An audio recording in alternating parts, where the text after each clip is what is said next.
I love bodybuilding so much. The first year I started, you know your thing, no days off? I literally trained for over a year, no days off. I mean, I went up to see Joe, and me and Flex, before we went up to see him, we went in the bathroom downstairs and we started doing pump up, and because you're going to see Joe Weider, right? Yeah, you're trying to impress him, right? Open the door, he says, come in. And he's like, okay, take off your shirt. You know, so you have to do a couple poses. He's like, do a double bicep. I did a double bicep. Oh, that's what. He started freaking out, you know? Joe wanted to give me my pro card right away. And I said, no, I want to compete. Yeah. Back then, guys were fucking amazing. All the guys were good. I used to walk around. I used to take turns carrying my arms. I would take turns because they were so heavy. Yeah, I can imagine. That is insane. A lot of pro athletes, they don't have an exit strategy. I got into consulting. Wayne D'Amelia started his own organization. I reached out to him. I wanted to be one of his promoter. Talking to the wife about it, and you know, she says to me, instead of being a promoter for him and doing one show, she goes, why don't you do your own thing? So I decided with her, just do my own thing. We started off as World Bodybuilding and Fitness Federation. Oh, wow, okay. We run events, so we can do weddings. You know, we're like, hey, we can do parties, we can do corporate, you know? And we just started branching off. It's nice when you can sit and look and go, damn, we did this, you know? I'm Manning Sumner. I've lived my life by one motto, no days off. No days off is never taking a day off on you. It's a commitment to becoming your best self. Get ready to be inspired to do the same. This is the Big Dawgs with Manning Sumner.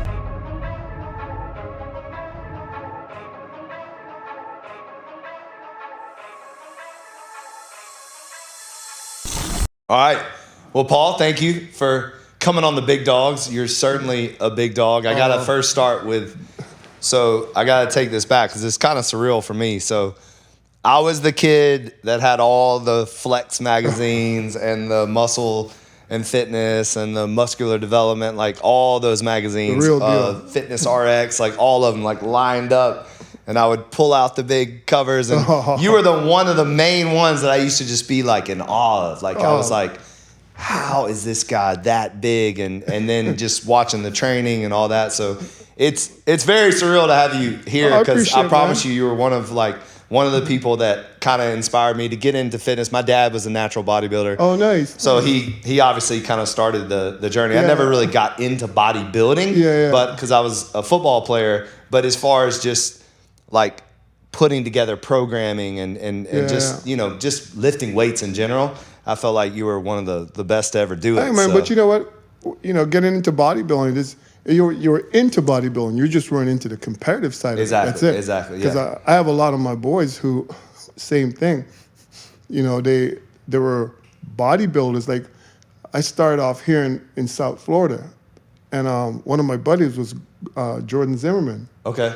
You know, used to be one of the owners of the Panthers. Yeah. People would never know Jordan was a bodybuilder. Jordan competed. He did the Southern State. Oh, I didn't know that. Yeah, and then another one of my boy for over 30 years, Nick Ruggiero, he's been the doctor for the Panthers for 25 years and the Dolphins for the past 14, 15 years, and still is. And he was in bodybuilding too? Yeah, we're all bodybuilders. Yeah. I still go to see him, try to keep me together. Yeah. You know, I'm like, you know, but it's kind of like you, where they loved bodybuilding, you know. I just went stupid out, you know.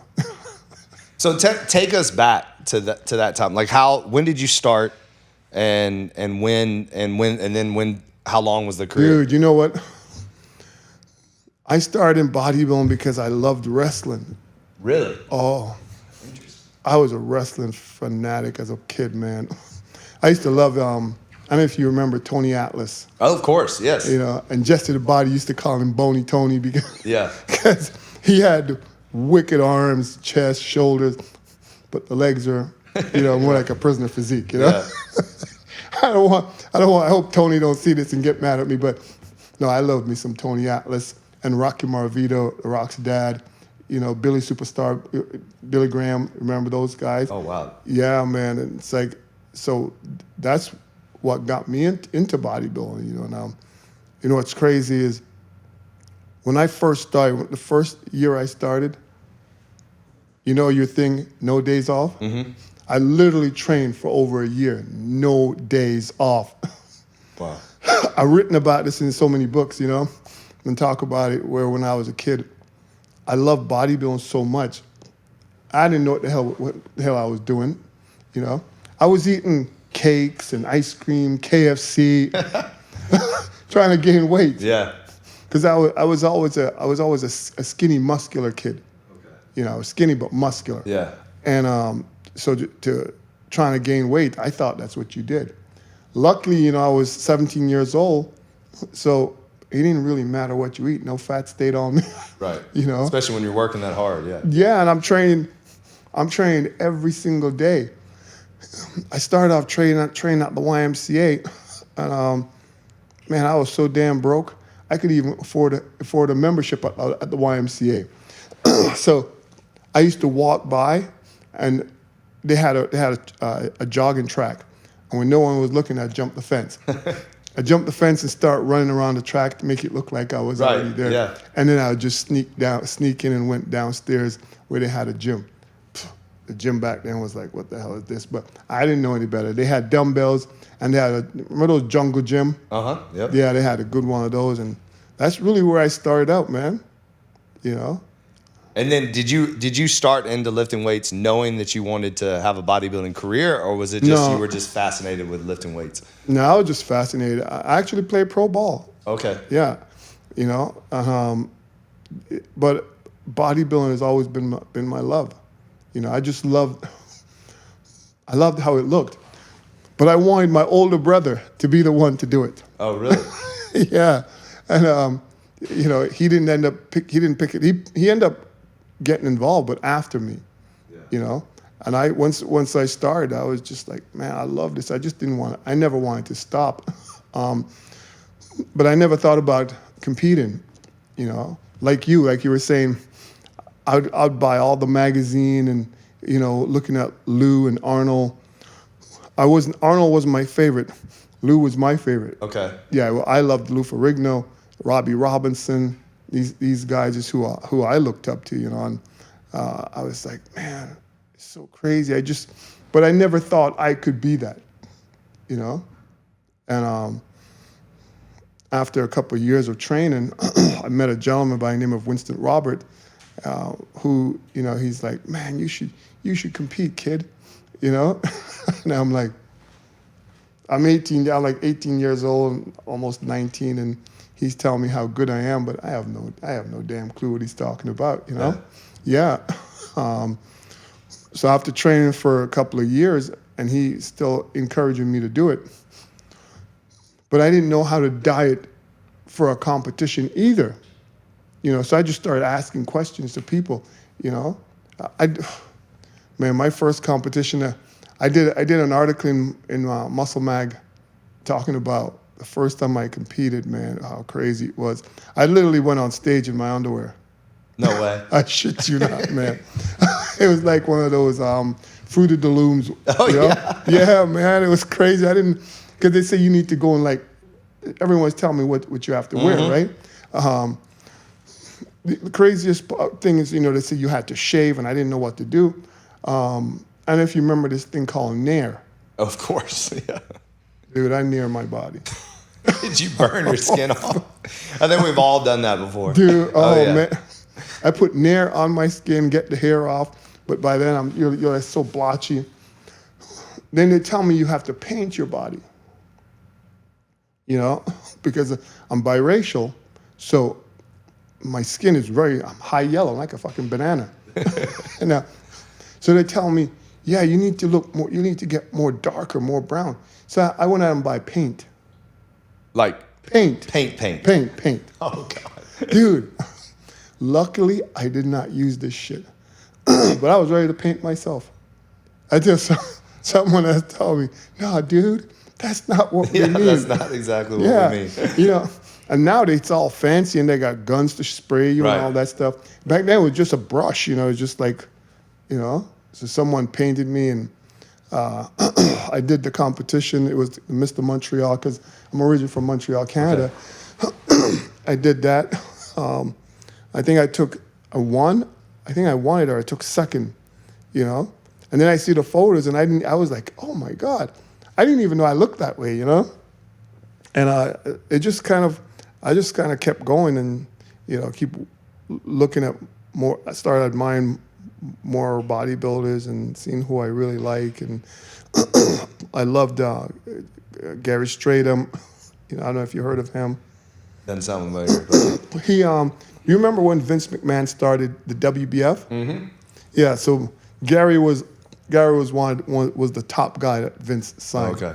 You know, and Vince was great for bodybuilding because, you know, Weeder would put guys on contract, but he'd be giving them like 25,000, 50,000. What the fuck? Yeah, you know? yeah. And Vince McMahon came in and started handing out hundreds of thousands. So he took the shit to the next level. Right. Yeah, he gave Gary 2 years, 1.3 mil. Man, you're like, damn. Yeah, back then that was a lot of money. So yeah. Oh. Was what year was that? That was I want to say 91. Okay. 1990, 99. Yeah, that's a lot of money back then. Like a lot. Dude. I had left Canada and moved to Florida, you know, at What part of Florida? I was in Fort Lauderdale. Okay. Yeah, I was in South Florida. I was trained at I don't know if you remember the old Gold's Gym on Sunrise. I know that there's one in Fort Lauderdale that it's like a bodybuilding gym that everybody. What's it? Everyone used to go there. That's got to be the one in Sunrise. Yeah, okay. It was owned by a gentleman named Ken. Yeah. You know, but everybody used to go there. Right. Everyone used to go there, and word started going out about this big Canadian kid that's in Fort Lauderdale that's trained, and they're like, oh my God, you got to see this dude. He's crazy, and you heard of a guy named Lou Zwick's, American Muscle Sounds Magazine? familiar, yeah. So he would have his little people all over the place. That when if there was a new talent on the horizon, he'd want to know about it to get it on his show on ESPN. It was called Best of American Muscle Magazine. Okay. And this kid by the name of Chick Benacourt from Miami, you know, came up to see me up there. And he did a video. It's so weird. I saw the video. Just recently, someone tagged me in this video from like way back when, you know? Yeah. And he sent the video to this guy out in California, Lou Zwick's, and he got my number and he started calling me, and he's like, oh my God, yeah, I've seen the videos, I've seen the photos of you. You look amazing. You need to come to California. That was my dream, of course. Like any kid back then, lifting weights. Right. You want to go to Venice. Yeah. You know, but I don't know how the hell am I going to go to Venice. You know, so I decided to go to. You know, he arranged it for me to go to Venice. He gave me. I didn't even know what the hell I was getting myself into, bro. He gave me a one-way ticket. I had $2,500 in my pocket, you know, and I went out to Venice. He had someone come and pick me up at the airport, and he dropped me off at the Marina Pacific Hotel. I'm not sure if you know about it. It's in Venice. Okay. But that's where all the bodybuilders. Yeah. I mean, every single bodybuilder, Lou Zwick, Lou Ferrigno, Arnold, everybody stayed there. Everybody stayed there. And he dropped me off there. I got my $2,500 in my pocket, and the first day I got there, man, they had this little restaurant in the bottom of it. The chef name was Raj, and Raj would cook up all the diet food for all the bodybuilders. And I'm sitting there, and I'm gotta eat real light because it's only $2,500. And then I saw Gary Stratham walked in, you know, and I'm thinking, God damn, in my head, you know, I'm like, holy shit, this is Gary Stratham, you know? Yeah. And I'm sitting over there, and I'm looking at him, but I'm trying, you know? And then he caught me looking at him. And he's like, you know? And I'm thinking in my head, fuck, Gary Stratham just said hey to me, you know? Yeah. You know? So I kind of gently walked over and just said, hey, do you mind if I just wanted to say hello, you know? And but he thought I was already a bodybuilder because I was a big freaking kid. Right. How old are you now? 60 years old now, man. No, not now. Then? Then, yeah. Like 23. Okay, Yeah, so 23. you had matured and probably developed a lot since then. I was big as shit. Yeah. How much did you weigh back then? At that time, probably about 300 pounds. You know? Oh my God. Yeah. And he thought I was a pro bodybuilder.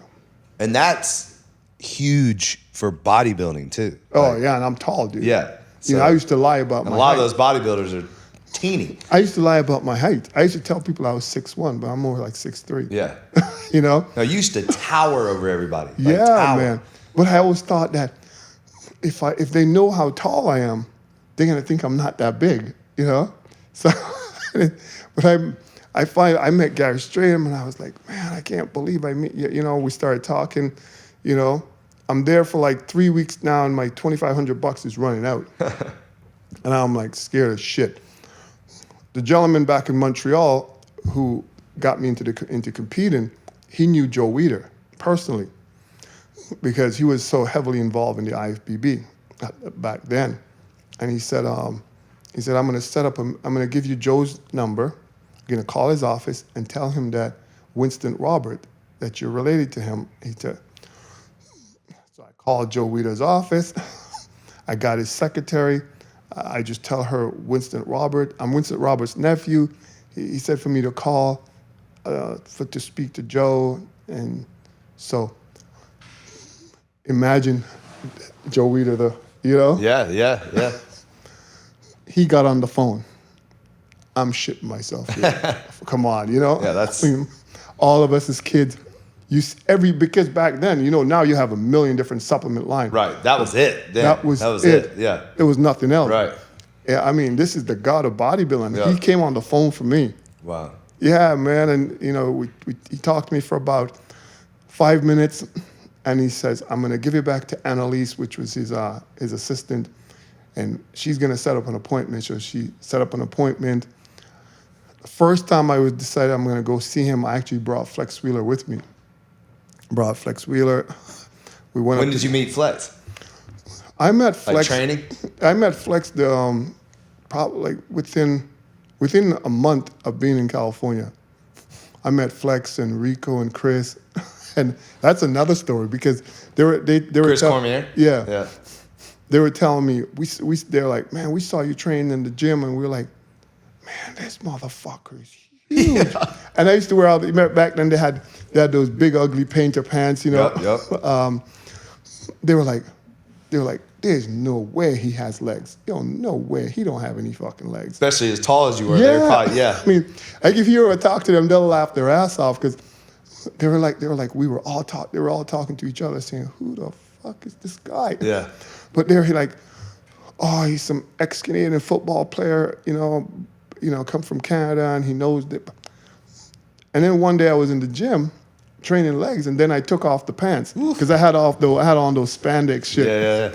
And they were like, he said, they were like, oh shit, this fool's got legs and fucking calves. Yeah.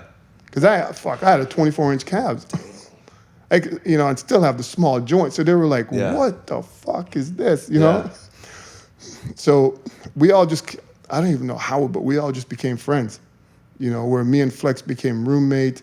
Oh, no way. Yeah. Flex was like, I mean, to me, he had the greatest physique ever. For me, I always tell, they say, who impressed you the most? You know, Lee Haney's my all-time favorite. You know, love Mike Christian, Gary Stratham, that's my guy. But the person who I was most impressed with their physique was Flex. Yeah. I mean, I've never seen anything like that. His posing was so beautiful too. Like he was an athlete on the stage. Like, you know, he brought that charisma. Like he could do the full splits. Yeah, like all that. just such full round muscle bellies was crazy, you know? Yeah. I mean, and his teeny little waist with all that muscle is impressive. You know, I thought he got robbed a lot. Like a lot. You know, it's like you never I never after a show I never complain. I'm like, whatever, it is what it is. I just always, you know, I'd get disappointed, but it would only last for a couple of hours and I'll be like, fuck it. Was there ever a moment though you like knew you should have won and you didn't, and it just really rubbed you the wrong way? Because I mean, it had to happen. Cause and y'all kill yourselves. I mean, you know, I mean the process to get to be stage ready is, I don't think anybody understands the commitment. Dude, people have no clue. Idea. You start you start like 13 weeks out. You start cleaning up. So you do it in phases. Mm-hmm. But it's hard, man. And you got to try to learn your body, what's going to work for you, because I was one of the guys who I could diet on a high carb meal. Flex, on the other hand, he couldn't. Okay. You know, I could do a ton of cardio and not lose size, where someone like Dorian couldn't do it. You know, so I was like a cardio junkie. I'll do 2 hours of cardio per day. Wow. I've had days I did 2 hours and a half. Oof. That's when I fucked up, though. That's when I cheat. Yeah. I want to eat some shit I shouldn't have eaten, you know. So then I go back and I'm like, man, I gotta get rid of this calories, you know. But when you're getting ready for a show and you're 8 weeks, 6 weeks out, you have a cheat day, man. You don't even do nothing. But mentally, it messes with you. It messes with you, you know. But yeah, no, I remember the first time, and I went up to see Joe, and me and Flex, before we went up to see him, we went in the bathroom downstairs and we started doing pump up, and because you're going to see Joe Weider, right? Yeah, you're trying to impress him, right? Yeah, and I remember I walked in when he opened the door. He says, "Come in," and he's like, "Okay, take off your shirt," you know. So you have to do a couple poses. And man, I started, he's like, do a double bicep. I did a double bicep. Oh, this one. He started freaking out, you know? And then he left the office, and he went and called Tom Dieters, who was the editor of Muscle and Fitness at the time, Jim Chatter, the art director. He's calling everybody in the office. He goes, you gotta come and see this kid. You gotta come and see this kid. He's the next Mr. Olympia. Wow. My God, he's you. He was like, and I'm thinking, damn. Joe Weider thinks I'm good. Yeah. Yeah. You know? I was like, what the fuzz? You know? So once everyone left the room and we sat down, you know, we talked a little bit, but I'm too nervous to even talk. You know? He asked me, because I'm going there because like I said, my $2,500 is dwindling away. It probably had about $1,000 left, if even that much. Yeah. Because I'm staying at the hotel, paying for that. And I told him, I said, oh, you know, my uncle said that if I came to see you, it's a possibility that if you like my physique, you might help me out, you know? Mm. So he says, so I guess you want some money. You know? Like, yeah. I go, you know, whatever. So he says, okay, I'll give you $2,500. I'm thinking, he's gonna give me $2,500? That's all I came here with. Right. I'm almost done, so I'm thinking, holy shit, I'm happy. Mm. So I said, $2,500? And he said, okay, $3,500. Dude, he said $3,500, and I'm like, can you live on $3,500 a month? I'm thinking it's $3,500 one time. Right, exactly. Yeah. You know, and he's like, $3,500 a month. I'm like, oh shit, I'm rich. Yeah. Because you gotta think, 1991, $3,500 a month. Come on, you know that's paper, man. You know, and he's paying you to do what you love and just work out all day long. So just to eat, sleep, and train. Right. So I'm loving life, man. And he says to me, if you turn pro, I'll take it up to 5,000. Oh shit, man! I train like a demon, you know, because I already love training anyhow. Yeah. I met Mike Christian, my idol, also, you know, and he helped me to get ready for my first competition, the North American. Joe wanted to give me my pro card right away. He didn't want me to compete as an amateur or anything. He just wanted me to. And I said, no, I want to compete. Yeah. I want to see if I can beat, because back then, guys were fucking amazing. All the guys were good. There's so many amazing guys who never turned pro. This guy, Edgar Fletcher, Matt Mendenhall, Rory Liedermeyer. Oh man, I can go down. That in the amateur ranks? Yeah, man. That none of these guys today could touch them. Wow. None of these guys today could touch them, and they never turned pro because we would be competing against 200 guys, maybe, you know, and out of that 200, only one man would get a pro status. Oh, wow. One. Where today they're giving away 50, 80 in one show. I'm like, really? I'm like, this is a joke. Wow. You know, you competed. You'd have lightweight, middleweight, light, heavy, heavyweight, and you had to win your class and then the five guys that then win you had to the win class. the open. Right, there you go. And when you win the that's open, hard. when you win the open, then you get your pro card. Gotcha. So you see how it was why it was so prestigious. Right. You know. When did it change? You know, I don't know if it's just become such a money thing that I guess it's life, right? It's business. Probably like all the little shows that kept popping up, and then yeah. Yeah, they start having all these little this, and then like the Mr. Olympia. You know, it's like when I competed in the Mr. Olympia, we'd have 10 guys on stage. That's it. 13, most, you know, maybe 13, maybe 14. The prejudging would last over 2 hours. Oof. Oh, you're getting murdered. God, that sounds terrible. It was. You're so depleted. You're up there just flexing your ass off. And people. That's another thing people don't understand is how exhausting, like flexing is. Like, let me tell you. If you're in shape and you don't train for a week, all you did was pose, you'd be amazed at how much better you'd get just by posing. And we'd be out there for 2 hours plus. I remember one show, I had 5 call-outs in a row. I was begging for mercy. Yeah. I was like, time out. And these guys are like, what the fuck is Paul doing? There's no time out here. Yeah. You know? What was so great about it too is 13 of us on stage, and when you're fading, the guy next to you who you're trying to beat and he's trying to beat you would be encouraging you to keep going. That's good. Yeah. That was the shit, you know?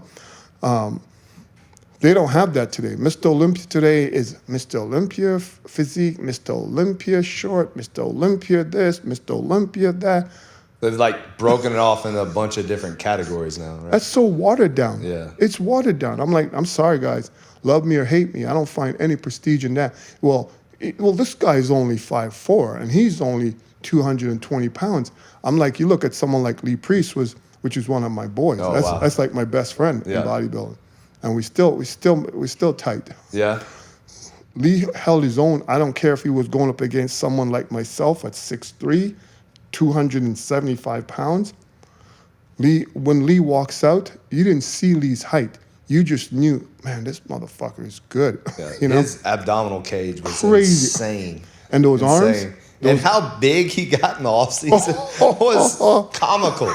We used to be roommates. His head like this big in Austin. Because he loves his KFC. Yeah. He loves junk food. Really? You know? But there's so many, even someone like Sean Ray. You know, again, another guy, love him or hate him, but what a physique. What a physique. The condition he get in, man, and the way he poses on stage, so incredible. He never complained against competing against a guy who was 30 pounds heavier than him, right, or 4 inches taller than he is. We all went to battle and made the best man win. We had so much respect for each other, even though we would shit talk. Right. You know, but you respect the guys. Where today they're like, you got to make a class for this one, a class for that one. I'm like, no, man, go out there and fight it out. To me, I don't really pay much attention to it, you know, because I don't think it has the prestige that it used to have. When did Ronnie come into play? Ronnie, I remember the year Ronnie got good. Because I got some Ronnie Coleman story too, man. I remember Ronnie used to be so shy. Ronnie used to be so quiet. Yeah. We'd go on the tour. I still remember being in France, and back then I'm winning. You know, I remember we're in Germany, And I see Ron sitting out by himself, and I'd be like, man, come eat with us, you know? Yeah. Because his demeanor was so quiet and just off to himself, you know? And I never forget, I think it was 99, you know, when we were on one of the Grand Prix tours. And I remember the last show, we were in Spain. Second to last. We were in Spain. And man, Ronnie opened up his meal and his shit stunk so bad. It stunk so bad. We're like, he's eating rotten chickens. This fool wanted to win so bad. Me and Lee Priest, we're in Poland and we're going out eating Chinese food. If you talk to him, Lee would tell you, oh, me and him, man, we were like two rebels. You know, everybody's dieting, me and Lee's just eating whatever the hell we want. And I was still coming back and doing good. Yeah. Man, Big Ron was on his game. He kept getting beat, and came to Spain. He didn't win, but he jumped up. You know, he jumped up. I think it was like third or something like that. Mm. The last show we were in Russia, and man, he looked fucking unreal. Was that the vodka story or the? Remember that? You know, have you heard that? Which one? So there's a story that a bunch of guys always. Who is it that tells the story? It might be Sean Ray that tells it. Mm. But basically, Ronnie kept losing, coming in 8th, 9th, or whatever. And then, like you said, he finally made it to like 3rd, and he just never could get over the hump. And then one day, this guy, he was hanging out with, and I can't remember who it was, but or maybe it was Kevin Lavroni. Lavroni, because Kevin loved to drink. Okay, it was Kevin. It was Kevin. So Kevin told this story and said that he had Ronnie, and he could tell Ronnie was stressed out. So he's like, Ronnie, just have a drink, man. Have a drink. It's not gonna mess with you. And then next thing you know, they just went back and forth, shots after shots. And Kevin said he showed up the next day just shredded. It was like, you know, the diuretic. So it had to be Russia. Yeah, it had to be Russia, because I remember that night we were like, oh shit. Yeah. And after that, because he knew, apparently he didn't know about like getting rid of all the water weight. So, yeah. Up until that point. So. Yeah, man. Yeah. After that, Ronnie never looked back. It was 99. He went on to win the Night of Champion that next year, you know. Yeah. For me, that was the best Ronnie for me, was when he won his first Mr. Olympia, second Mr. Olympia. I thought that was the best Ronnie Coleman. I wish he had stayed at that look.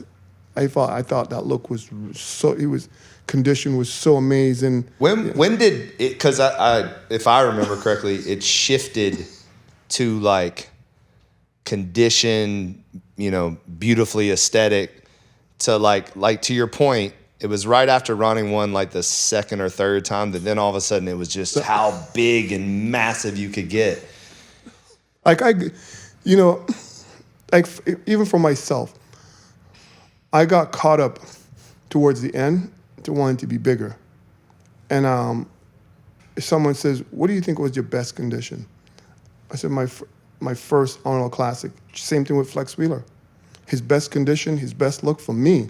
He might agree or disagree, but I think he'll disagree. He'll agree. For me, the best Flex Wheeler was the first time me and him competed in the Arnold. He was about 217. And I was, again, based on my height, I was about 262 pounds. But I look more like 300 pounds because bodybuilding is an illusion. Oh, it's so every time, even today, like when I start cutting up or losing weight, everybody's like, you're getting bigger. And I'm like, no, I'm not. I'm actually losing weight. So, yeah. You know? But I started losing interest when I see, you know, it's weird, people say it's weird to hear you say that, because you were like the first, you know, freaks of the freaks. Right. You know, and I'm like, I was really an illusion. I did have a legit 24-inch arms, and everyone knows that. Yeah. And your waist was tiny. And you didn't have that big, like, growth belly that, you know, all the guys started coming in with. Yeah. So to me, of course, you were freakish, but you were freakish aesthetically pleasing. It wasn't like a freak where you could tell it was just like, you know, 12 IUs of growth hormone. Yeah, I still had a 30-inch waist. Yeah. And everyone would be like, that's yeah, wild. no, Dillett, you know, 32-inch thighs, you know, 24-inch calves, 24-inch legit arm. Because, you know, some guys say they have this size arm, but I'm like, for you to carry a 24-inch arm, you cannot be 5'6". It will not work. Yeah. 24-inch arms for that is massive. That is a massive arm. You know what's crazy? And the calves. I used to walk around. I used to take turns carrying my arms. I would take turns because they were so heavy. Yeah, I can imagine. That is insane. But I started losing interest because I was like, you know, I'm not willing to do what I'm starting to see that's going on, you know? And I started off in bodybuilding, you know, I like the guys who I really admired didn't look like that. Right. You know? Well, even as a fan, you started to just you were like, all right, this is just weird. Like, it's not even, as a fan of the sport and aesthetic, like you work out to achieve the most beautiful aesthetic. And like, I love that you said your arms are 24, your calves are 24. Yeah. That's balance. That's aesthetically pleasing. Yeah. That's like what you're supposed to be doing. Yeah. You know, it's funny. It's like, for the first time in 20 years, I stopped into the Mr. Olympia when they had it in Orlando. I watched the show for 30 minutes, me and my wife, and someone said, what do you think? I said, I thought Hadi should have won because he had the condition, he was the only one who had condition that reminds me of back in the day. But I said the best bodybuilder on stage was Samson. But I said he needs to lose 10 pounds to get that dryness, you know, that onion skin. Right. And that corner was started by Samir Banut. Okay. Loved that guy. And then I went, for the last year, I went to Vegas, and I actually didn't stay for half an hour. I watched most of the show, and, you know, the guys were like, who they think should win. I still said, no, Samson should win us. You know, I said, based on what I grew up knowing about bodybuilding, you know, the small waist, the washboard ab, the wide shoulders, you know, the cobra look. Yeah. I said, if they judge it based on those criterias, I said he should win. And he won, and I said to them, I still think he was the best guy on stage, but I don't think he was as good as he could be if he loses another 7 pounds, because I find his stomach was still a bit distended.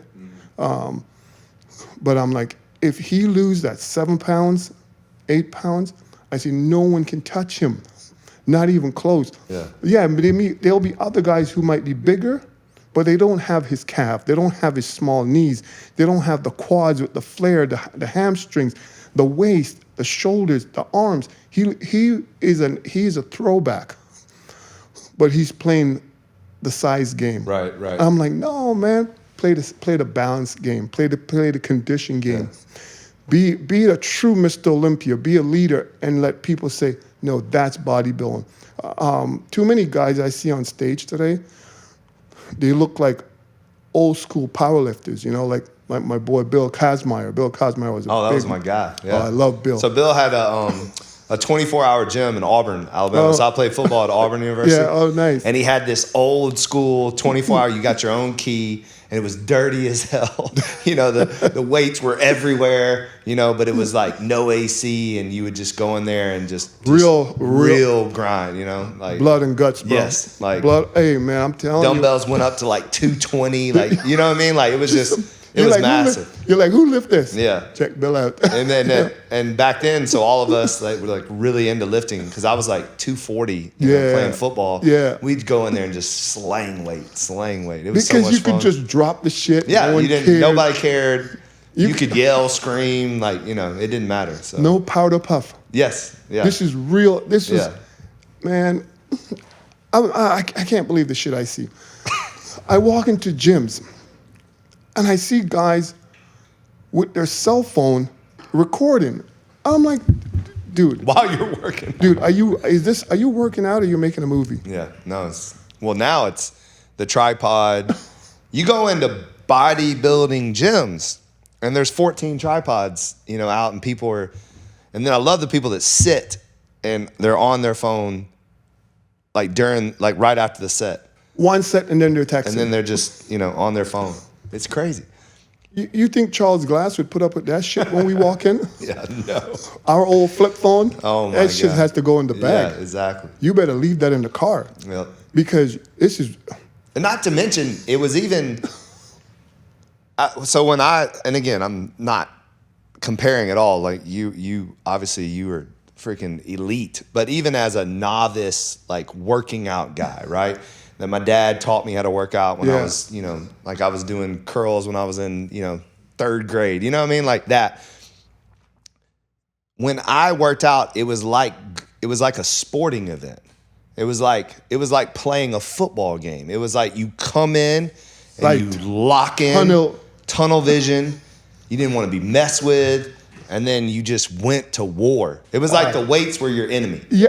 You know what I mean? Man. So see, you know how you that just doesn't exist anymore. See, like, you know how you were saying, like, yeah, you didn't compete, but you trained just as hard. Remember the Barbarian Brothers, Peter and David Paul? On the WWE? No, the Barbarian Brothers, man, back in those days, the Barbarian Brothers name sounds really familiar. They were in, remember that movie, DC Cab? They used to always wear these big baggy jeans, and they were known for doing bench, like reverse bench, like 400. Okay, I think I've seen some videos of them, yeah. Oh, dude. Back in the day, they were characters. Bodybuilding had characters. Yeah. But football had characters, yeah.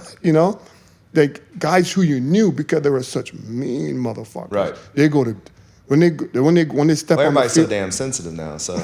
And when you say mean, it was a good mean. It was a good intensity. It wasn't. It's not like we were being mean, to people. Guys, it was a mindset. The mindset.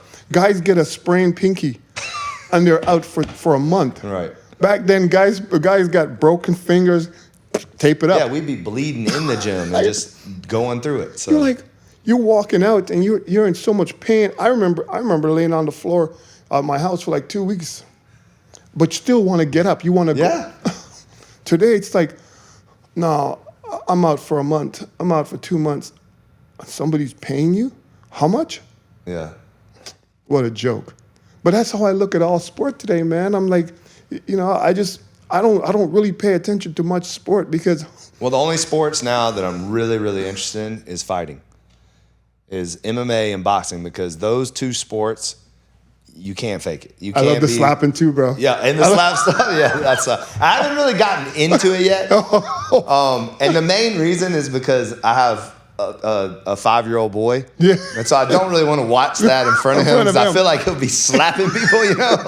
So I feel but man, it is crazy watching that stuff. It's crazy. I'm like, it's like one of the most viral sports out right now. Have you been to a power slap in person? No. Oh, we got to get you set up with Dana and get you in there. I'm like, damn. No, it's wild. And the heavyweights? Oh, dude. Those are some big boys. That's some big dudes, man. You imagine just like in a bar, and you bump into one of those dudes and they slap the shit out of them. Man, it's like I'm like, what are you at? What are you touching, bro? Like 350? Yeah. And they see those hands that look like a meat cleaver. Yes. No, they have massive hands. And the way there's a lot of technique to it, too. Yeah. And then from my understanding, there's a lot of technique to taking the slap. Really? Yes. Like that. So I heard an interview where the guy was describing how you have to basically tense your whole body up. Really? Before the anticipation of, but then you're not allowed to flinch. So it's a fine line between, because if you flinch, then it's disqualified. I see that shit coming. I'm going to duck. I know, right? And then the women, oh my God, some of these girls be slapping people. I'm like, I ain't standing in front of her. Yeah, no. I'm not standing in front of any of them. I'm telling you, They'd be knocking. There was one I was watching, and the guy knocked out, and he went forward, hit his head on the thing, and then went back. I've seen a couple of those. Oh, man. My God. It looks like they're dead. It's wild. And then they fall on the ground. They got to pick up that stick. Yeah. And he's drunk. Yeah. I give them. From my understanding, so how I've heard, and I haven't experienced myself, but the way Dana does the live events, it's like you're at a bar, And like it's not like a traditional like where it's just like everybody's just walking around drinking, and then there's the power slaps in the middle. From my understanding, I don't know if they're still doing it like that, but I heard So that's like how a bar it is. fight. Yeah, exactly. That's wild. Do those guys do they get paid, man? I think they're making money now. Yeah. I mean, if Dana's involved, they got to be making something. So, you know. Yeah, I'm like, man, I hope you get paid, bro. Yeah. Shout out to Chris Alvidrez, one of the fighters I sponsor. He just got his first UFC contract. So. Oh, nice. Yeah, it was really cool. You know, Yeah. I think if they had that when I was a kid, I would have done that. Yeah. You? Same. Like, so to me, I'd always wanted to do a sport. Like, I loved tennis when I was younger, but it was, I grew up in Birmingham, Alabama. Couldn't play tennis. Like, you know what I mean? That would have been, but I loved when it's you. Like, that's why I thought bodybuilding was cool, because it's you. It's you. There's no team. There's no team. It's just you. So fighting to me is a lot like that, because you're not relying on anybody. Yeah. And it's, it's just you versus the other guy. Yeah. So I think if it was bigger, definitely. Because I got into it late. So when football was taken away from me, I broke my back twice. And I had to let that dream die. And then when I opened up my first gym, I started meeting all these fighters. So I met this kickboxer from France. I met this Muay Thai guy from Brazil. I met this other jiu-jitsu guy from Brazil. So we actually started a fight camp in my gym. Nice. So we built our own handmade boxing ring. It was like a beautiful boxing ring. We had a cage. We actually trained Rafael Azuncao for his fight against Uriah Faber in the WEC. And so I got all into it. But I was like already 35 years old, so I was too late. Yeah, and then I started like coming home with bruises and black, and I was like, what am I doing? I can't do this. And back then, remember how crazy that shit was? No, it was wild. Like guys like Tank Abbott. Oh, yeah, it was crazy. Yeah. Oh, my Crazy. God, man. That's some violence. Yeah, actually, so one of the first UFCs was in Birmingham, Alabama. Yeah. Yeah, because it was the only state that would allow it, right? Yeah. Yeah, that was, Yeah. man, it's crazy. Even when I see how much it's evolved, Yeah, now, it is a legitimate sport, and these guys are, the fight coming up, the Corey Sandhagen and Merab, the skill set of these guys, like watching them train and their knowledge, the fight IQ is on another level now, like on another level. Yeah. The way they move their bodies, in defense and in offense, it's incredible. It's incredible. What made you start the water thing, man?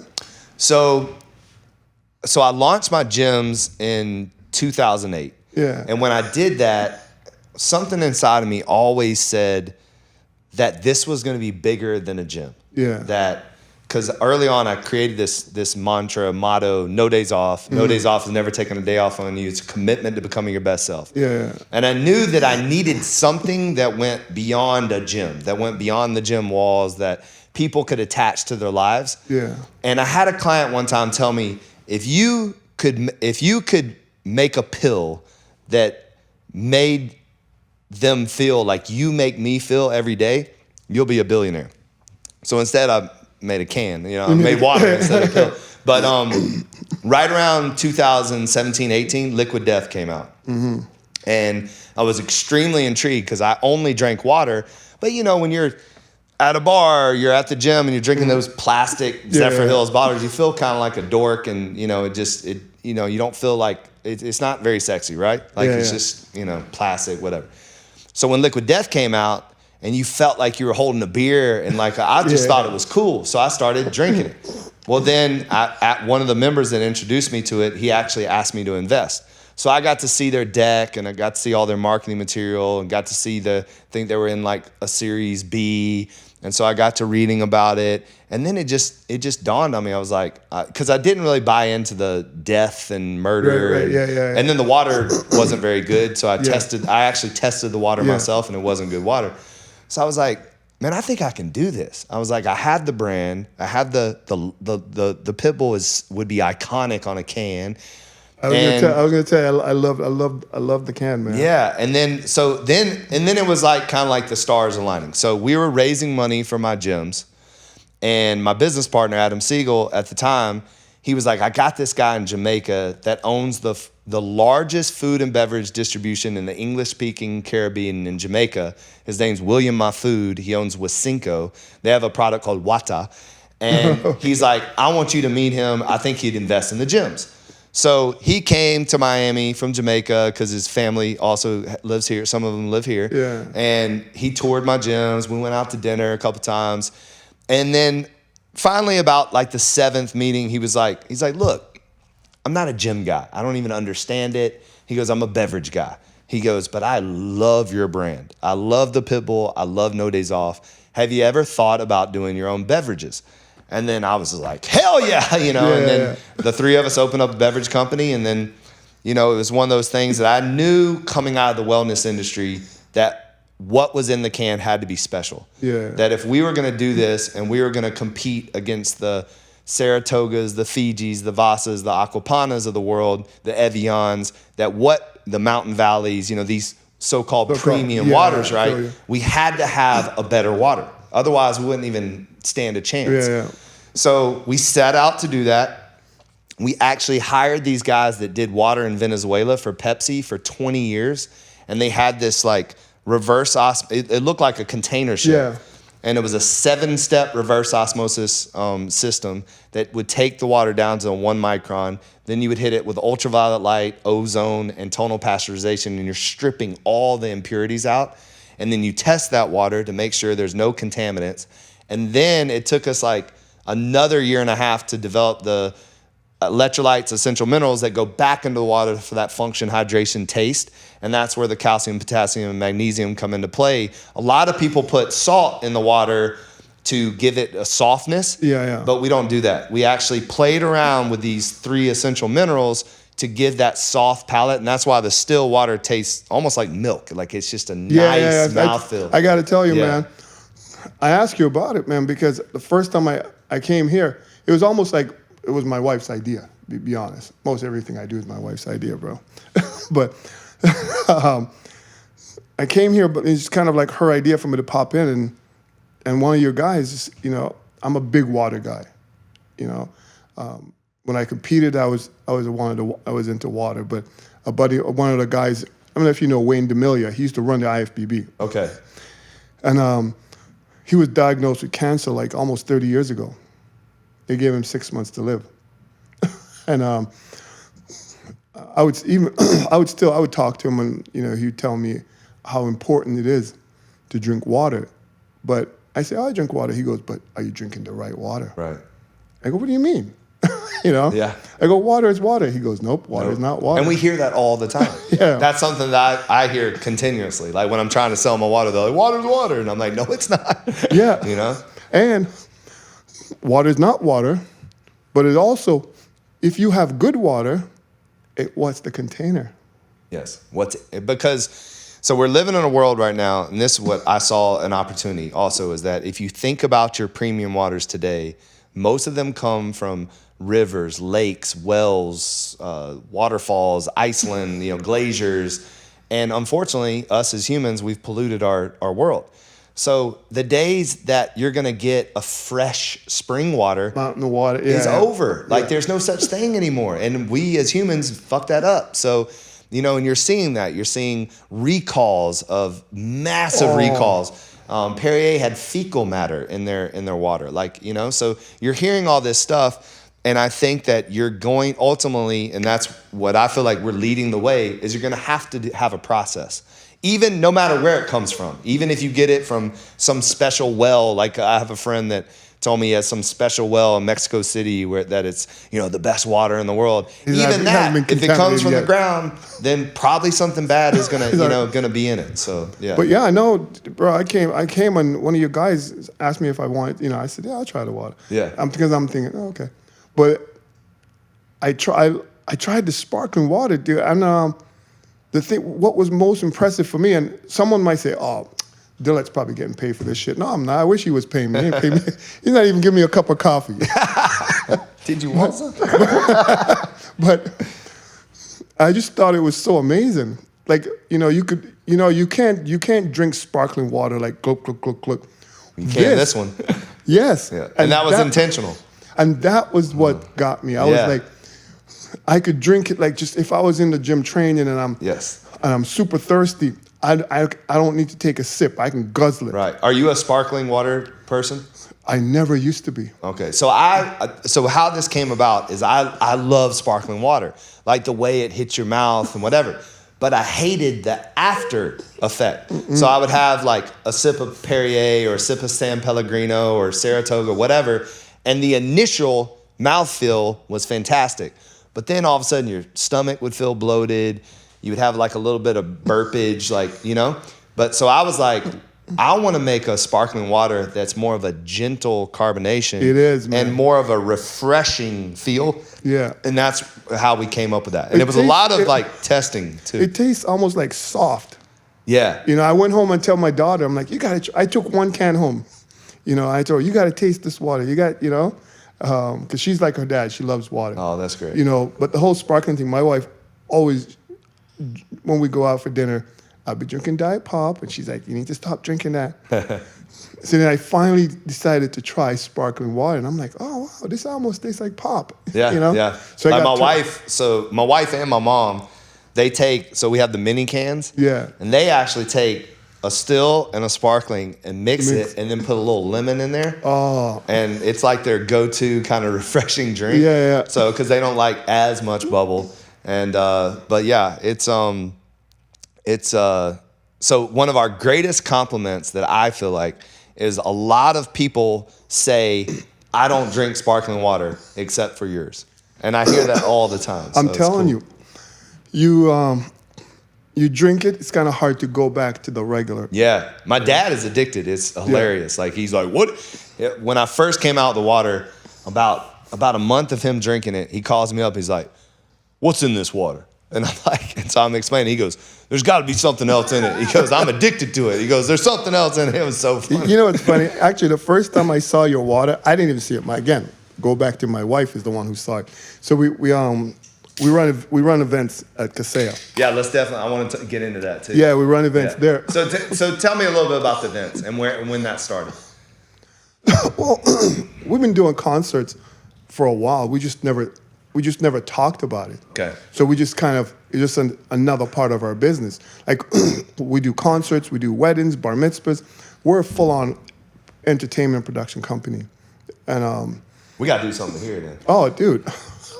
Man, we got to talk about some things, cool. man. Yeah. We actually want to do something for Art Basel. Okay. Amazing. And we want to do it at one of the hangars out in Opelika. Oh, okay. Something cool, super cool. See, it's kind of like your gym concept, which your gym is a gym I would train in. Because I'm sorry, I'm old school. I can't train in those little cutesy bullshit gyms. Well, hearing that Paul Dillett would train in my gym just made my day. So that's Dude. badass, bro. I would train here because it's clean. It still has a rustic vibe. Yeah, I call it industrial chic. Yeah, dude. Because it's got to be nice enough that the women will come, right? Yes. But then it's got to be rugged enough that you can really like feel like you're getting a good workout Dude, in. You know, like you don't want to be a foo-foo. Like I'm in a gym. Exactly. You still want to be in a gym. You don't like. I'm not going in there with my shit matching. Like I'm here. So you're not laying out your perfect little aloe outfit. Well, I forgot to lay. I'm sorry, dude. Listen, I see guys wearing aloe, and I'm sorry. I can't help but say, what the fuck, dude? I'm like, I'm from a different time, a different era. What year were you born? 65. 65. Okay. Yeah, that's my. That's even more hardcore than me. So, dude, yeah. I'm like, man. So when we first walked in here, my wife said the same thing. She's like, "This is such a cool gym." Thank you. And she, so you have the woman who's like, "Wow, this is a super cool gym." And I walked into it like because she was telling me she wanted me to get a membership at what's the gym called that you want me to get a membership at? Lifetime. And I told her, I said, I could not see you at Lifetime. I told her. I know, to each its own, but I just don't I see told you her, I told her, I said, that's never going to happen. That's blasphemous. I'm used to training in Gold's Gym Venice, 80, 90 degrees outside, and there's no air conditioning. Right. So for 13 years, I started in a no AC warehouse. Yeah. And I mean, it was actually funny because when I first moved the no AC warehouse to a high-end retail space, but still the same aesthetics, I didn't sweat for like 2 months. And I was working out the same. I was like, what's going on? But it wasn't 113 degrees in there, so it makes a difference. Yeah, we decided to move from Canada to the U.S. I mean, I used to live here, and then I lived in South Florida, moved out to L.A., then moved back to Canada. Met my wife, ended up with having 2 kids, 2 beautiful kids, and I told her, I was like, okay, I had enough. I need to get out of here. So we packed up and moved back here. And, are y'all in Fort Lauderdale? Yeah, and we're like, I love music.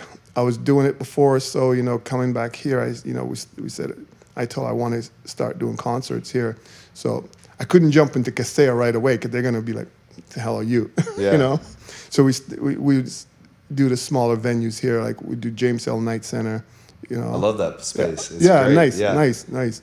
It's an amazing location. It really is. Amazing location. I've been to some amazing concerts there. I saw Lauryn Hill there. Nice. I saw Robbie Rosa there. So you like R&B? Oh yeah, I like all music. Music. I love all music. Yes, I'm a music buff. You know what? So. Oh man, for Valentine, I have an R&B show that I do around Valentine's. It's called The Love Note. Oh, nice. And it's all old school R&B. Oh, heck yeah. Oh, it's so fun. I love old school R&B. Yeah. So we work a lot also with the Watsco.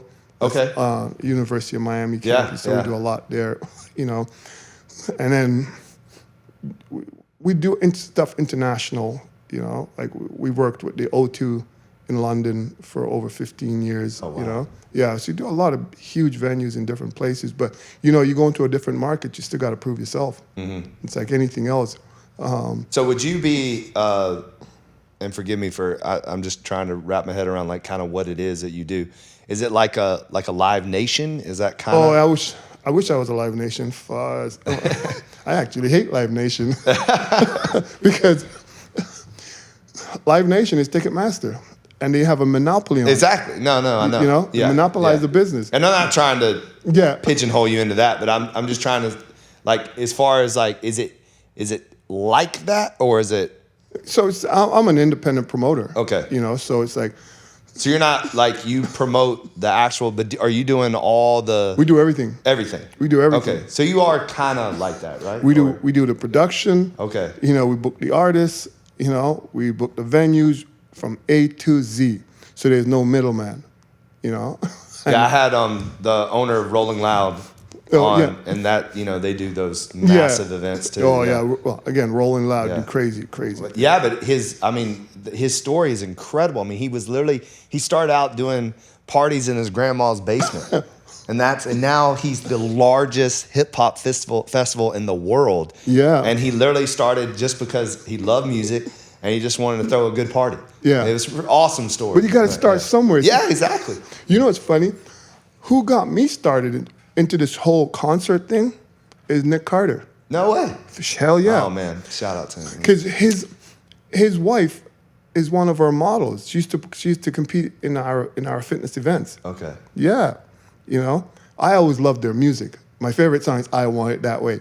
And he came and performed at one of our shows, and then came back to another one, and super nice guy, and we're sitting around just talking and about he was asking like what got you into doing these and promoting, and I was talking, I was telling him, oh man, how much I love music, and he goes, so why don't you promote music concerts? I said, I don't know nothing about that, man. I just love music.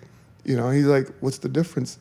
He goes, if you can promote this, you can promote that. Yep. He goes, promoting is promoting. You're just getting ass in seats, And he's like, oh, whatever little tips you need, just let me know, So we kept in touch, and the wife is always, she supports my crazy dreams and stupid ideas.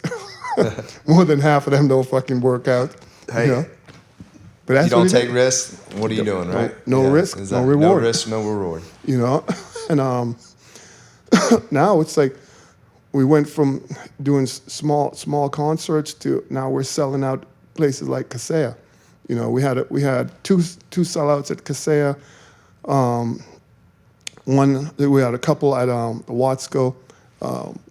So we had one of the largest salsa concerts at Kaseya 2 weeks ago, okay. where we had some of the biggest names in Latin music perform. We had like 16 artists. Wow. It was produced by Sergio George, an amazing man, something like 23 Grammys. He's the equivalent of Quincy Jones. He's done a lot of Mark Anthony's Grammys, came from him, mm-hmm. Jennifer Lopez, you name it. You look him up, you're like, holy shit, this guy is a true icon. Yeah, yeah. You know? So we teamed up with him and created that event there. You know, now we're in the process of, going to plan to take this as a tour. Oh yeah. You know? Okay.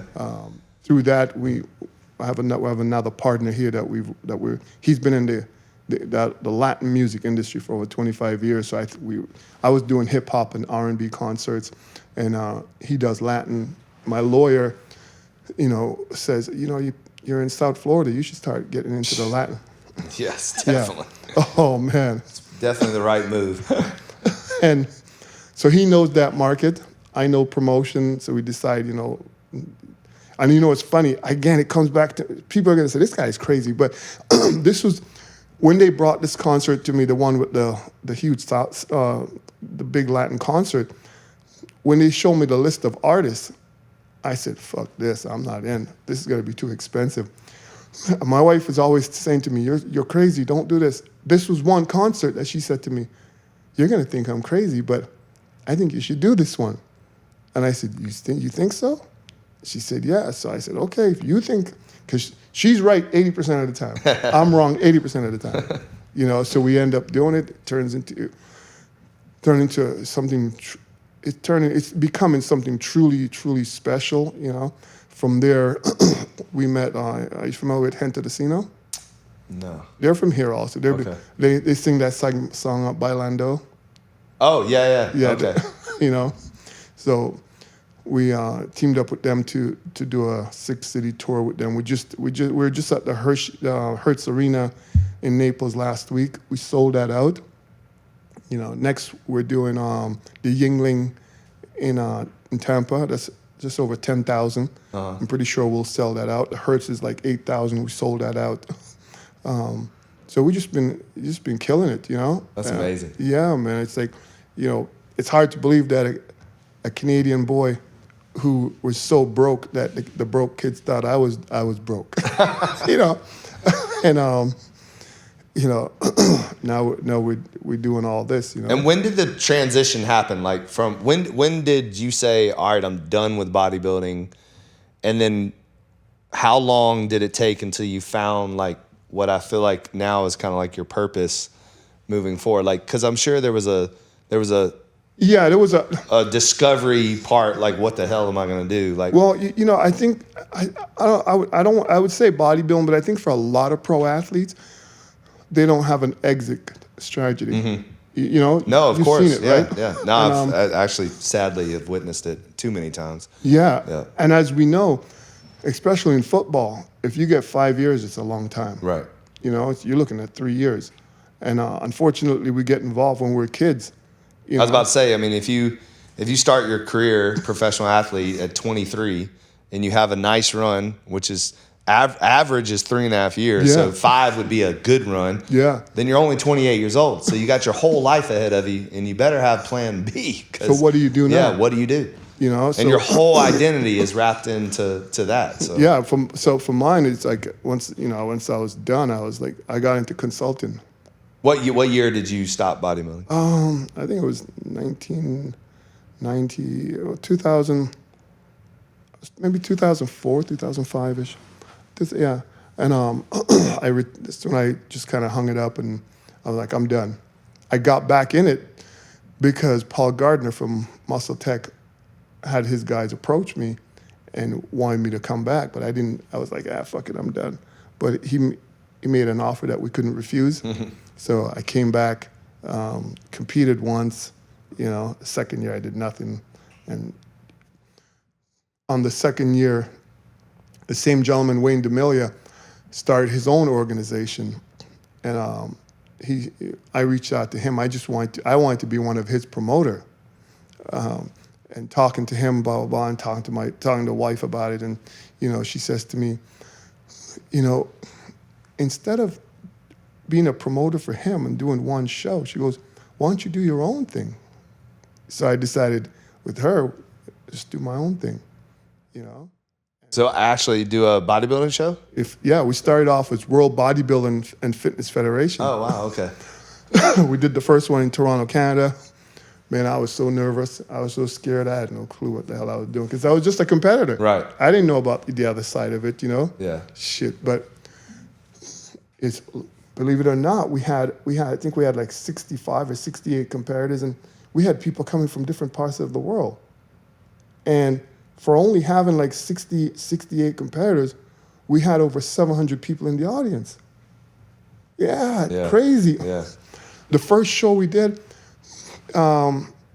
we had PRG, which is one of the largest production company in the world. Someone recommended them to me, and I went to see them, and our little budget was like $15,000. This is a company that's doing multi-million-dollar concerts, but they still treated us with the utmost respect. Yeah. You know, they bring our little gear like in a little van, you know, and I never forget, like probably after 8-9 years, we were in Vegas, and I wasn't there, and they sent me a photo, and there was like 4 or 5 tractor trailer in the back, and they go, look at this, just to show me why they treated me the way they did. They say you had to start someplace, right? And you remembered us, that we were there for you, and you know, and now you got tractor trailers pulling up your stuff, you know? So it was just crazy. So that's kind of how we just started. We started changing the name because we started looking at it saying, I started putting distance between myself and the whole hardcore bodybuilding. Yeah, I wanted to transition and be more for everybody than just a niche audience, you know? Right. Yeah, so we started transitioning. We started creating our own categories, you know? And of course, when we started them, everyone in that world started turning an eyebrow and go, what the hell what are they doing? We had fitness models and we had bikini models. And for men, we call it men's, you know, fitness model, male fitness model. And, yeah. You know, they just ridicule us, you know? And, but it worked. It worked. Yeah. And it's so funny now that every single one in the game has copied every single thing we've done. Everything, you can see our signature on everything, IFBB, any of the little wannabes, you know? And we just started transitioning, like we talked about. We were like, listen, we run events, so we can do weddings. You know, we're like, hey, we can do parties, we can do corporate, you know? And we just started branching off into different things. But my passion, my love is music. I love music, you know?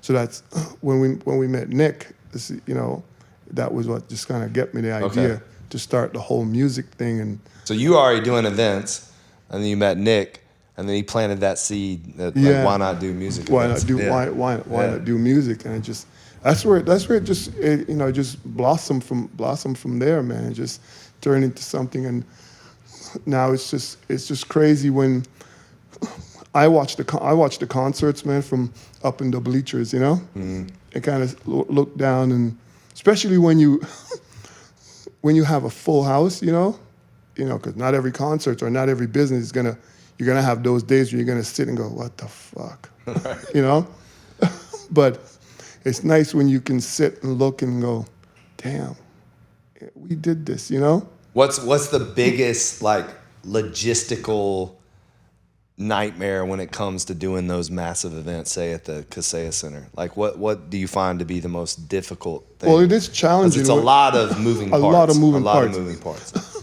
It's really challenging when you want to bring in so many artists, because now you're dealing with so many managers. Egos. Oh.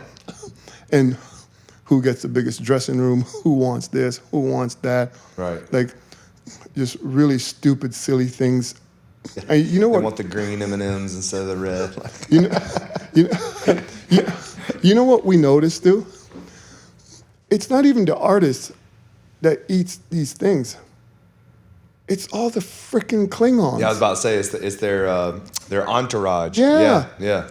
Like, like we did Kodak Black, and everyone was warning us, oh my God, you don't want to do Kodak, and he might not show up. Dude, we couldn't even get insurance. Man, if you talk to my girl about it, she'll tell you we were panicking because we were having companies quoting her like $35,000 for one day. 1 day. One day. Because, it's such a high risk, right? I mean, even companies like Lloyd's of London wouldn't do it. And on Lloyd's of London, they'll insure anyway. Right, exactly. Fuzz. And we were like, oh my God, what do we do? And you can't set foot in the venue without your insurance. Right, you know? So we were like, oh my God, this is crazy. So I think that's really one of the biggest hurdles. Is the managing of the talent. Yeah. Right. Because production, because everything goes back to them. Well, I want this console. This is the sound I want. I want this. And you're like, yeah, but can you make us back this kind of money? Mm-hmm. Because when you're looking at audio, people have no clue. When you go to watch a concert, you have no clue how much just the sound cost. Oh yeah. You're looking at sound that are costing $100,000 just in sound. So, and of course, then you're dealing with labor, and you're in a union house. And how slow it moves, how fast, what happens. So it does get real freaking tricky. Right, yeah. So I think one of the best ways is having a team that you work with constantly. Like those big shows when they go on tour, they have all those everything is already pre-wired. They have their crew, but they're gonna have to work with the union crew also. Just roll right in, set shit up, boom, boom, boom, and they're, But biggest headache is artists. Yeah. Yeah. I can imagine. Yeah. So what's next with the entertainment company?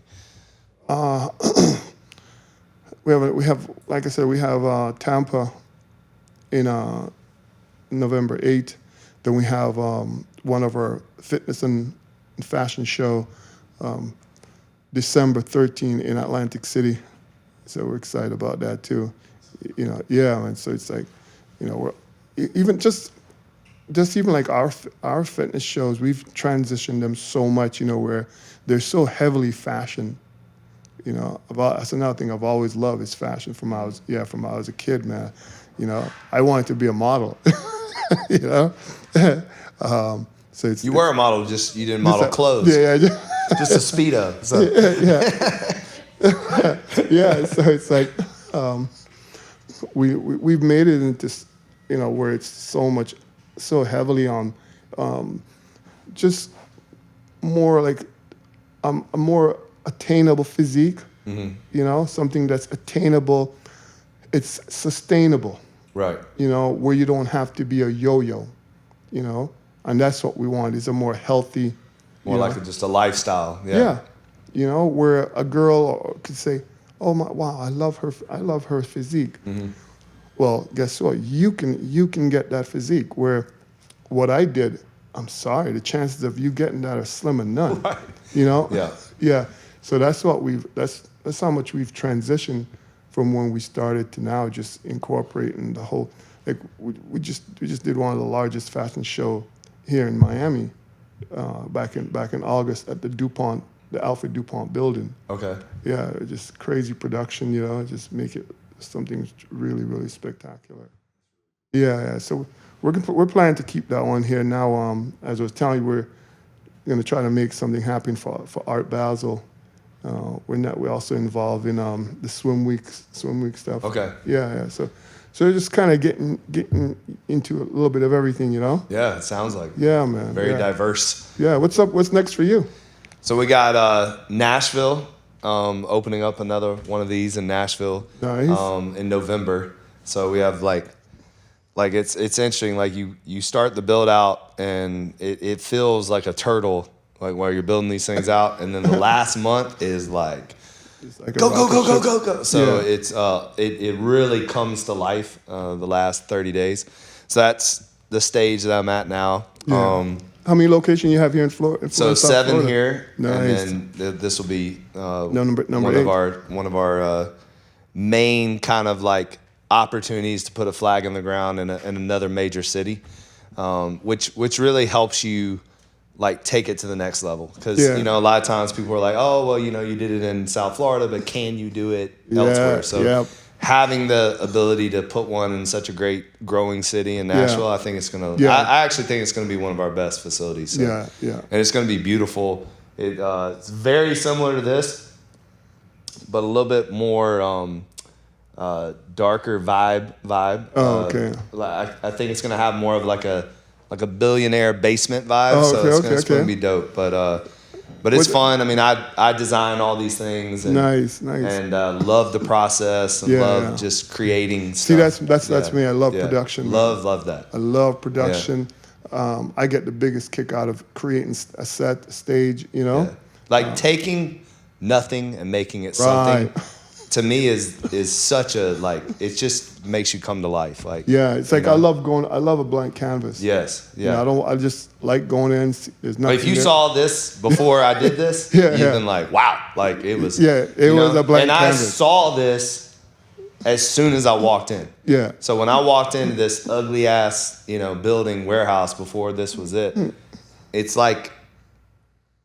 I don't know how to explain it, but it's like I see everything. Like I saw this office sticking out like this, hanging over the gym, so it's fun. It's fun. Oh, that's cool. That's cool, man. What about you? One of you guys are telling me you guys are doing something up in Tampa. Is that just with the water, though? Yeah, so we just launched in Tampa, the water, with JJ Taylor is our distributor. So another Molson Coors distributor. So what we're doing right now is we're really playing the Molson Coors distribution play. So making sure we get on as many Molson Coors trucks as possible. Right. So we're with Reyes Holdings, the largest beer distributor in the country. They do like 40, 60 billion a year.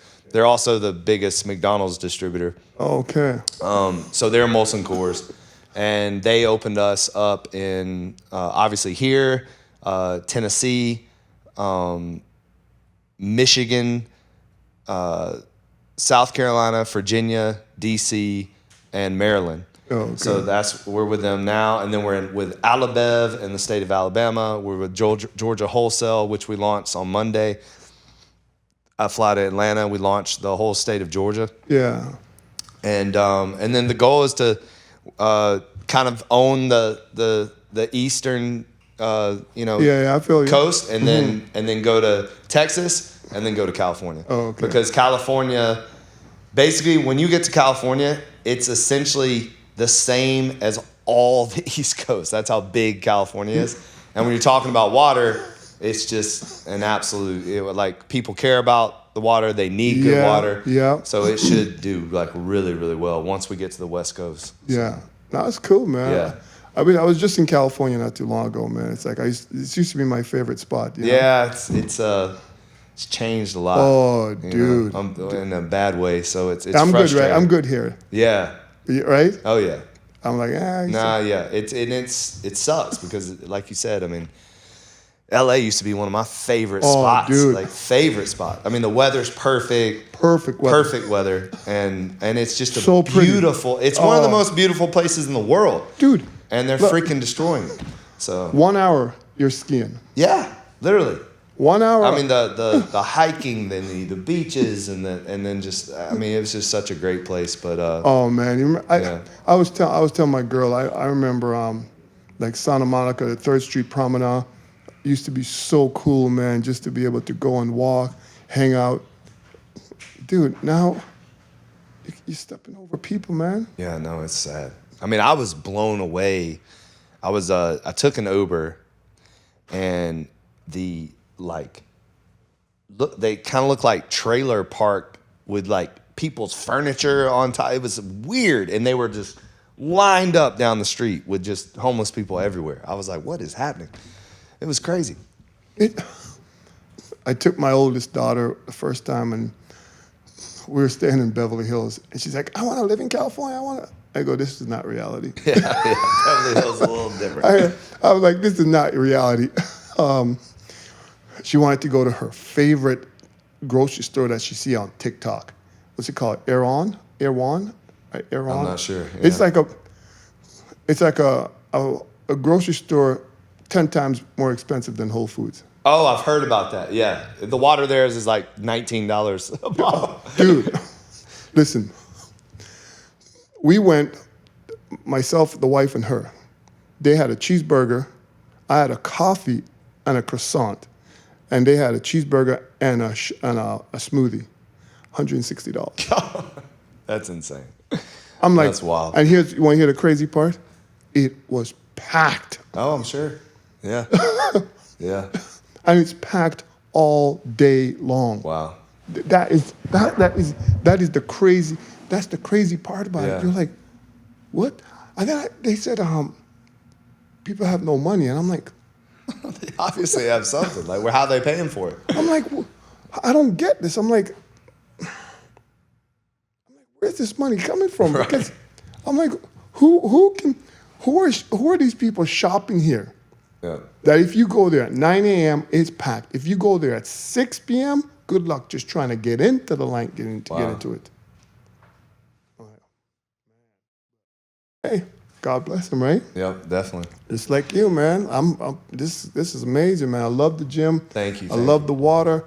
I appreciate you bringing me on the podcast. Of course, man. This was great. Cool, man. This is great. We got to do it again. Yes, sir. Yes, sir. Appreciate you. Man, anything you need, man, hit me up. All right. Yeah. Yeah, I didn't even know you were here, so this is awesome.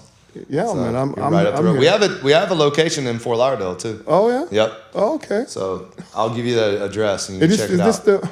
Is this the newest location? So this is the brand new one. It's our new headquarters. Yeah. So the reason why it's so big, everything up here is all the beverage company. So yeah. Oh, okay. Yeah. Okay, so you do the beverage from here. Yeah. Oh, so this is our corporate offices, and then the gym. How did you get into Caseo?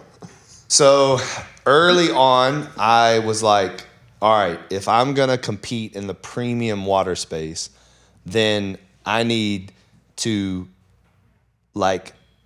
figure out how to.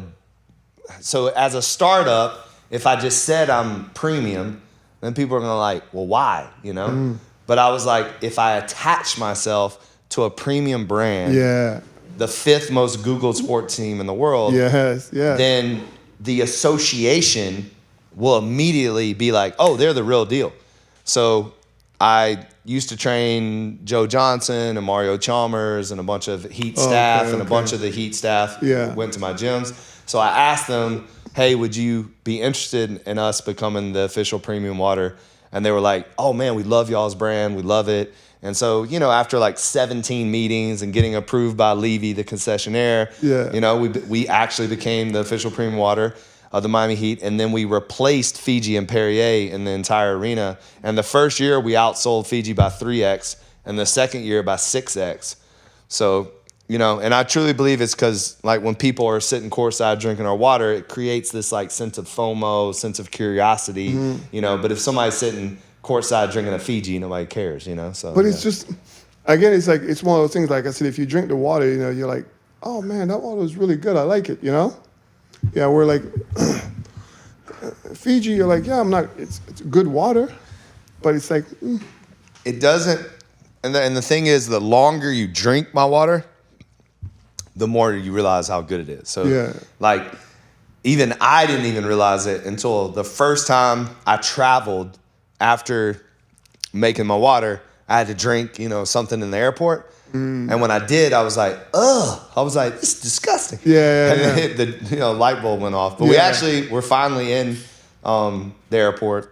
Nice. We're in Nathan's Hot Dogs of all places, which is funny. And then we're in Nashville's airport too. Yeah. So we're, just day by day, just opening up new accounts and stuff. So, hey man, listen, like I said, if you guys ever have any interest in some of these concerts that we're doing, if we can open the door, okay, we'll do do it, man. Yeah, you definitely. know. But hey, I don't want to take up any more. No, time, you're not bro. taking up any time, bro. This is awesome. It's like no, thank you so much. No, man, And, appreciate it. Yeah, we'll stay in touch. Yeah, sure. we'll come down one day and grab a workout. You'll destroy me, but Oh, shoot. fuck, dude. It's like, What's your routine now? really so much cardio. You still real big on cardio? Yeah. Well, I walk a lot. Yeah. Yeah. I just, like I was telling you, I had like such a, one of those health check, where you're like, damn, man, you better check, Yeah. You got young kids, man, so I make sure I still do my walking, drink my water, Yeah. Yeah, it's like, if I train, it's just more like a circuit. Okay. Yeah. Yeah. Yeah, it's like I'll go here, this much here, this, there, and try to keep my body weight down. People are like, oh my God, I saw Dillett, he's so skinny. I'm like, dude, I'm 60 years old, bro. Yeah. I ain't trying to be 300 plus pounds. And it's taxing on your body. Like, the older you get, you can't be carrying around all that weight. So no, man, it's not healthy. No, it's not good for the organs. Yeah, exactly.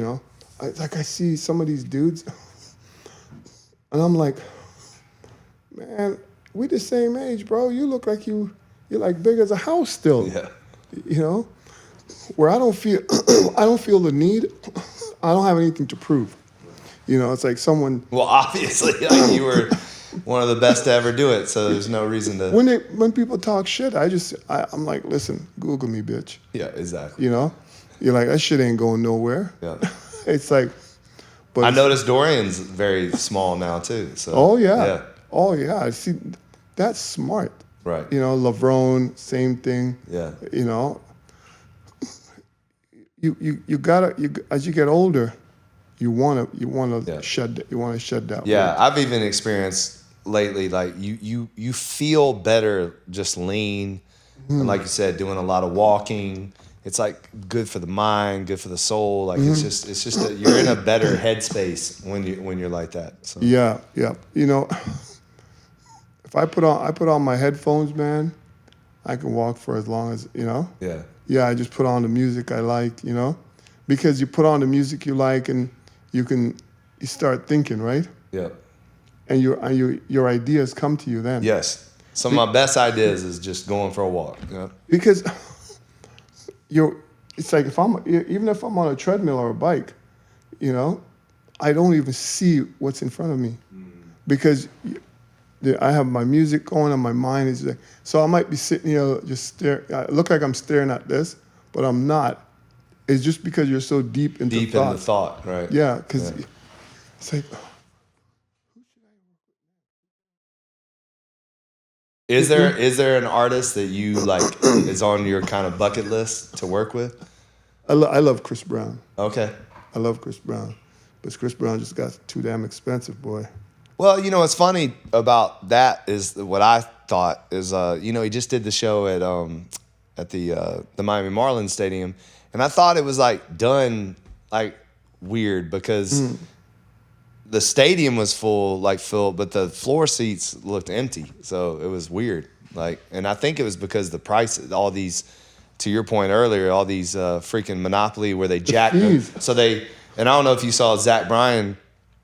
Actually, so he was doing, you know what I'm talking about, right? Zach Bryan? The biggest country artist on the planet, right? If you haven't heard, his music's incredible. Yeah. He just broke the record for the largest concert in U.S. history. Really? 112,000 people in Michigan Stadium. Yeah. And I took my mom front row to see him here. That's why I want to get into country music. Oh, man. Bro. If you could bring Zach Bryan here, oh my God. Yeah. I'd love you. Like that. Man. It's amazing. But to me, I'm telling you, I feel like the Miami Marlins Stadium is such a waste for concerts. It's such a beautiful, it is too big, but not for like big artists though. Like a guy like Zach Bryan would sell it out easily. So crazy, so, man. Well, I find what happened is with Ticketmaster and Live Nation, if you have a $40 ticket, out the door it's going to be closer to $80. That's what I'm saying. So I was just about to say that. So what happened with Chris Brown, in my opinion, what happened, because I looked at tickets, is that all the good seats They were going for like $4,000. Ain't nobody paying that. Like, I don't care how, it's insane. So that's where I think, they got to stop. And then the reason why I brought Zach Bryan up, he did a concert at Red Rocks, and he didn't put the tickets on sale until 2 hours before the concert because he didn't want any scalping tickets. And he still sold out. And because what you'll see happen is you put tickets on sale and you'll see 2,000 tickets sold. Mm-hmm. Because it's some bot buying up all the tickets and then jacking up the prices. Yeah.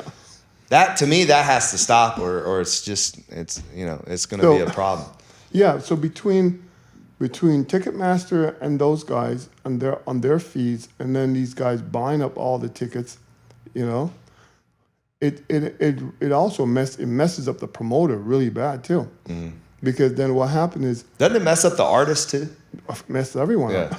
Because what happened is, people are like, I can't go, I can't afford it. So a promoter is like 2-3 weeks out, they're freaking because they're like, oh my God, we haven't even covered the just the costs, much as talking about profit, and because just the fees and what these people who bought, it makes it difficult. No, it does. It does. Yeah. So it's almost, you can't find a venue that is not run by Live Nation or AEG. Yeah. I'm like, how are they allowed to do that? Feels like a monopoly. I'm like, come on. You're like, because we're so small, you're not even a freaking blimp on a radar, Right. So you don't have a say. It's like, just shut up and go do your little bullshit concert, because these guys are running, they'll pay an artist $2 million, right? Or they do a tour, 25 city tour. Guys making $1 million, $2 million per show, and you have 25 shows, 50 shows. Fuck. Right. It's stupid, huh? Yeah. One day. You'll get there. One day. That's the dream. One day. I tell my daughter last night I'm driving her home from the gym. I take her to the gym every evening, and she's like, Daddy, I'm waiting at midnight tonight, the new Taylor Swift album. And at 12:10, she goes, look at how many views. It was in 10 minutes. It was she's one of the few artists that does back-to-back stadium nights. Like, that's unheard of. Like, sometimes 3 nights, and sells out. Like, way before. Like, you can't get tickets, like, if you even, Okay, dude, sometimes sometimes my challenge is, what price do you put these tickets at? And then some people say, oh, that's too high. And I'm like, how is that possible when Taylor Swift is selling 60,000 seats? They're at like 2,000 a piece, if that. More than that sometimes. People are paying 4,000, 5,000. Right. Yeah. I'm like, I just want a little piece of that, Like, I'm sorry. Ain't nobody worth that. Yeah. Listen, I've never really been a fan of hers personally. Me neither. I am not paying. I wouldn't pay over $300. Yeah. I don't even know if I'd pay $300. I think a fair price, man, $150, $200, maybe $250. I'm like I love Teddy Swims. Oh, I just saw him. Oh yeah. Yep, in Nashville. I wanted to book him. He was incredible. Oscar went with me. I wanted to book him. Let me tell you. Have you heard his backup singer? Devin. Oh my God. This guy can sing. His voice is incredible. Yeah. Incredible. They did a duet, and I was with one of my artists that we sponsor, Julia Cole. She's a phenomenal country artist. Oh yeah? And she's close friends with Teddy. Oh, and I okay. looked at her, and she was like, oh yeah, he's the real deal. Like, this kid can sing. Devin Gillow, I can't remember his last name, but Teddy was unbelievable. Unbelievable. You never, if to see him, if you don't know what he looks like, I know, right? He's like, and then see him, you'd never believe that. I know, right? You'd never think that a voice comes out of that. Like, yeah. Like, someone say, well, okay, this is what you do for a living. Who would you? I like to meet Teddy Swims. Yeah. Because. No, he's incredible. He's incredible. I'm like, so the country artist you guys sponsor. Is she from here? She's from originally from Houston, Texas, but lives in Nashville. Oh, okay, okay. So she's on her way. Check her out, Julia Cole. Oh, when we first signed her, she had like 200,000 followers on Instagram. Now she has over 1 million. Like, she's flying. Yeah, and she writes a lot, and she's really good artist. Because what I do is I do my homework, trying to figure out, okay, what are the places that I know,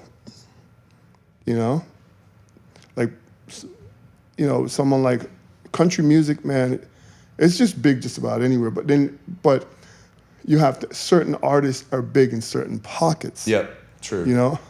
And they may work here, but they won't work there. And then there's some that'll just work anywhere. Right. But up in that Naples area, yep. Tampa. Oh yeah, she'd crush it in Tampa. Kentucky. Yeah, she just signed on to a new tour. I'm not sure. I haven't talked to her. I'm not sure what it's called, but yeah. But she's phenomenal. She's really good. Yeah, and some of my investors are Danger. I don't know if you're familiar with him. One of the best producers in the game. He was under Timberland for years. Oh, okay. Nathaniel Hill's his name. He's won Grammys. And then Rico Love, singer, songwriter, producer. Jim Johnson. Yep. Marcella. She's one of the top female engineers in hip hop and R&B. Oh, okay. And then DJ Crespo, and then Shaggy are all investors in the water. Oh, really? Yeah. Oh, okay, nice. I like Shaggy. Yeah. I was so close. Did you hear his Frank Sinatra album? No. Oh, bro, it's fire. It's fire. He redid all Frank Sinatra's songs. I spoke to one of my guys. Speak to his people because I wanted to book him I wanted to do a show in Bahamas. Okay. Yeah, and I don't know how the deal got fucked up. But it's always when there's middleman. Yeah. Deals always. Remember, I said it's the most difficult thing is artists. Right. If you have a direct link to the management, it makes things smoother. But when you have to, this guy have to go to this guy, have to go. Oh yeah. It becomes so expensive. Yeah, because everybody wants a piece of the pie. Yeah. Yeah. 10%. You're like, dude, I'm not a fan. I'm not doing this to sit and hear someone play for me. Right. We gotta make some coins here, you know? And that's the things that are tricky, man. It's like, trying to weed through to actually get to management, because working with people like CAA, fuck off. Man, they made me overpay. I won't even call the artist name, but I overpaid by $100,000. Just because of them? Yeah. Yeah. Yeah. It was a hip hop too, and this fool wasn't worth it. It's like I kind of stepped back from the hip hop. Yeah.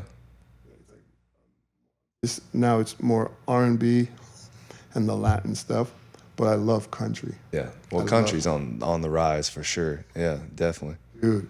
Yeah. I mean, even like the smallest little country artist can pull 3,000-4,000. Well, I mean, the thing that I've noticed is like go to Nashville, you walk in, you get off the plane, there's someone playing in the airport, that's good.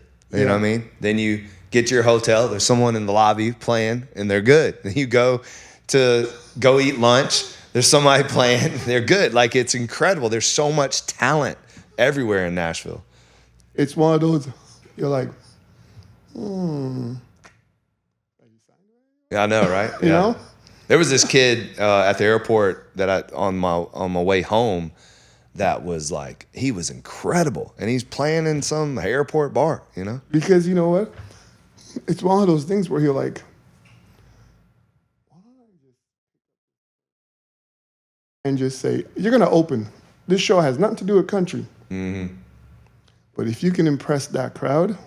Oh, you can impress anybody. Right, exactly. Yeah, that's actually smart. Because if you love music and you're going to, mm-hmm. you'll love it. Yeah. Like true music lovers, it doesn't matter the genre. It just matters the music. That's me. Yeah, I'm too. a true music lover. Like I love Andrea Bocelli. Yeah. Oh, you know, I used to love Pavarotti. You know, like, you know, just, you know, I love my reggae. You know, love classical. You know, yeah. Just because, like you say, if you're a true music lover, you just love. You just love the sound, the harmony, the melodies, like. Dude, I'd fly to places like South Africa. I'd get on the plane, get in my chair, man, lay out in a bed, and I fall asleep, wake up, and the music's still going. Yeah. Yeah. I would just listen to music for hours and hours. And those are the best because you get to listen to all your tracks. Yeah, yeah. Like on my phone, I have my playlist, but there's so many music that I can't hear, you know? Yeah. You know, so it's like when you go on these long flights, I get to hear all my music. Right, yeah. You know, I'm just vibing, and it's like my music, I don't set up where there's this one. I just random shit. Yeah, yeah. This one comes in. Sometimes I love John Cicada. Okay. Yeah, man, I love me some John Cicada. And you know, his biggest song. Bro, I would listen to that song like 10, 15 times. You know, so you see how I end up in the music thing, right? Yeah. It's just something that I love so much. Yep. You know, kind of like the same passion I have for bodybuilding. You know, it's the same passion I have for music. You know, I just can't sing. You can't even play a fucking instrument. Hey, neither could Rick Rubin, and look what he's done in the music. You know, isn't that fascinating? You know, it's like there's a bunch of people in music like that. You know, Yeah. I think the ear is something to be said. You know, like some people have the ear for music. Yeah. You know, Well, not necessarily the voice or the ability to play an instrument, but they can hear better than most. It's where you're such a lover of it that you're like, oh my God, that's amazing. And you're thinking, this kid has something. Right. You know? Like I have a couple Latin artists that I'm like starting, you know, doing some stuff with where I'm like, man, this guy you hear the voice, you know? Because dude, I don't understand a word they're saying. You know, I was just in the studio yesterday, and when I just the sound, everything just sounds so. I love Latin music. It's like happy music. Mm-hmm. You know, you're just nodding away, just right. You're like you're on vacation. Yeah, yeah. You know, you just amazing, man. But you know, I'm gonna let you get to work, bro. You're good, man. I appreciate you. You know, thank you so much. No, bro, appreciate it, man. Thank you.